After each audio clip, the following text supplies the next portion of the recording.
Ripple and XRP have finally made their way into the spotlight in a big way, in the kind of way that a lot of their fans and devotees have been expecting for multiple years now. Every indication would also suggest that they're going to be remaining in that spotlight for quite a while to come. If you've been following this channel, then of course you know that the SEC lawsuit is gone, so raise a glass. The new SEC chair, Paul Atkins, is most likely going to drop this lawsuit. We'll await 100% confirmation, but that's what things are looking like right now, or at the very least, there's going to be more favorable outcomes in store for Ripple under the leadership, of course, of Paul Atkins versus Gary Gensler. And since Trump took office on Monday, there's now a lot of talk of a strategic crypto reserve that's instead of only a strategic Bitcoin reserve specifically. I have one thing in mind. It's called Make America Great Again. That's all I think about. If that happens, then of course XRP is pretty much the front runner as a contender to be considered in that basket of cryptocurrencies.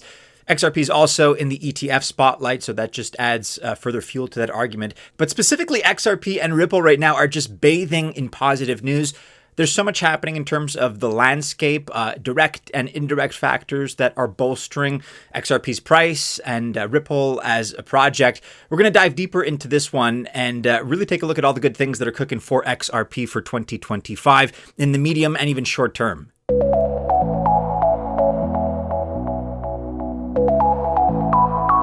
Welcome to the channel. My name is Maddie and this is Altcoin Buzz. I wish you all the best of luck if you choose to invest into XRP or otherwise, whatever it is you want to pursue, whatever you choose to invest in, I wish you very, very well, genuinely. But I'm not a financial or investment advisor. Keep that in mind. And also, by extension, remember that this video is not official financial or investment advice. Okay, so the latest news concerning XRP really does include major talk of a strategic crypto reserve. This is all the buzz right now, and it's a big deal. We covered this yesterday. We covered it in recent days, actually, in a couple of recent videos. I'm going to include the links to those in the description below, so check them out. I actually think that a pure strategic Bitcoin reserve still makes the most sense. That's the most likely scenario. But with that caveat being stated, if there is a circumstance where we see a broader strategic crypto reserve with other assets included in the basket in addition to Bitcoin, if we see that, then XRP is certainly a prime candidate. I would argue that it's probably the prime candidate. And in that situation, really would be seeing a strategic Bitcoin reserve with added crypto coins for the sake of diversification. And these are certainly going to be made in the USA coins. These are going to be American projects. Really, as soon as there was initial talk of even a potential strategic crypto reserve, there were lists that were generated immediately. CoinGecko, CoinMarketCap, they didn't waste any time, certainly. And as it happens, XRP is the leader in those lists. They are measured by market cap, these lists, right? And XRP in this sense has kind of an unfair advantage.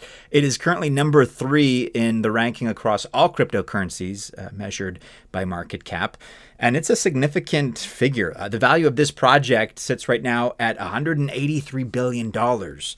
That's huge, obviously. But for context, if you think about it, that is nearly half the size of Ethereum. And so obviously people are getting excited about this. We saw whales that have accumulated over 100 million XRP over just the last couple of days. And currently the price sits at $3.19. That represents a rise of nearly 40% in the last 14 days, specifically 39.3% in the last 2 weeks. So that's good news for Ethereum. Another subset of good news when it comes to XRP related topics is all the calls that we're seeing for an ETF. And we have various big players that have already filed for an ETF. Names include 21 Shares, Bitwise, WisdomTree, Canary Capital, and others. These firms have all filed officially for an XRP spot ETF. We also have VanEck and Oasis that have filed for the ETF. And in a recent development earlier today, actually, Rex also joins the party. They've also filed for an XRP spot ETF. And besides the spot ETFs, there are also various XRP futures ETFs that are being filed. And when I say ETFs being filed, anyone can file for an ETF. It doesn't really mean anything. But these are legitimate players that are applying, if you will, for an ETF. They come from the traditional institutional investment world. And it's kind of a clear indication that these big names that we just went through clearly see an opportunity here, clearly are reacting to demand, clearly are suggesting that, hey, we want to be a part of this. We know we can make money in this scene. So it bodes well for Ripple and for XRP as a project. In fact, if we look at Polymarket here, according to them, according to the wisdom of the crowd there, they're suggesting a 63% chance of approval for an XRP ETF by the 31st of July. Currently, there are almost 40 ETF applications waiting to be approved. And according to JP Morgan, Solana and XRP ETFs would generate together $14 billion in net inflows, of which XRP alone would be good for about $4 to $8 billion. That's significant. That's massive. So it's no wonder really why all of these big names are trying to get in on this action. And then just imagine from our perspective what a potential XRP ETF would do for the price of XRP. I think it's safe to say that the price of XRP would go up. And actually, Ripple as a company already seems to be in celebratory mode. All around Washington, D.C., purportedly, there are Ripple billboards all over dotting the landscape. If you're from D.C., if you're from that area, let me know. Please confirm this, but that's what the news suggests. And actually, since a couple of days ago, since January 20th, Monday, Inauguration Day, we have institutions that have deposited $31 million into XRP. So the metrics there are very bullish. Ripple itself, don't forget, they donated as a project, as a company, more than anyone else in the crypto sector to Trump, to his campaign, to support his reelection. Ripple's goal is to have clear regulations. That's essentially what they've been asking for several years now. But then with kind of loftier ambitions, thinking even bigger than that, their ultimate goal is to become the global settlement network. And this would involve bigger picture stuff, obviously trillions of dollars from the world of traditional finance. And as a project, they are well on their way towards that goal, certainly more than any other project. For example, they have a close working relationship with Bank of America. And it would seem that Bank of America already uses Ripple, at least for certain internal transactions. Plus, in a recent patent application shown here, Bank of America mentions Ripple several times, 5 times actually, which again bodes very well for Ripple and suggests that big things are kind of cooking under the surface, and we'll perhaps be seeing them soon. Now, let's talk a little bit about the SEC lawsuit against Ripple. As we all know, the former SEC chair, Gary Gensler, can only be described as a guy that was on a crusade against crypto projects and crypto-related projects during his time at the SEC.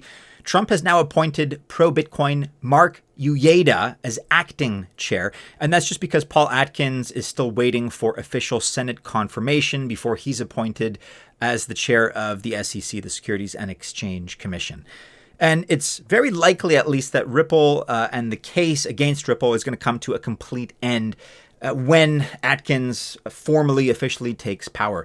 In the meantime, though, Uyeda has called for a closed meeting. That's actually happening tomorrow, January 23rd.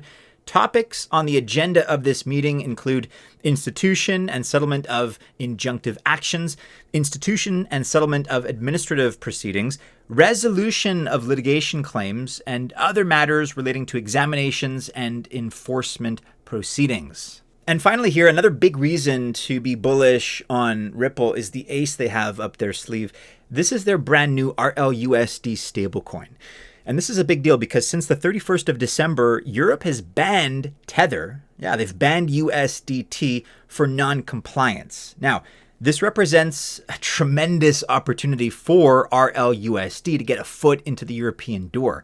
And also in the rest of the world, for that matter.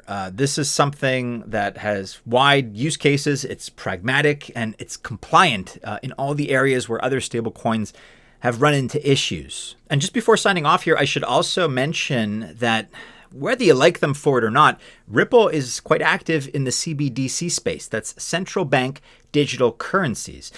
Now, Trump himself, from what I've seen, from what people say, does not seem to be a big fan or proponent of CBDCs. That's okay. We're not fans of them either here at Altcoin Buzz. Personally, I'm not a fan of CBDCs. But The reality, again, objectively speaking, is that you do have several countries right now, that are exploring this technology, that are looking into CBDCs, that are even actively testing them. And again, like it or not, Ripple does stand to be a leader in this space. They are going to be playing a major role in their development.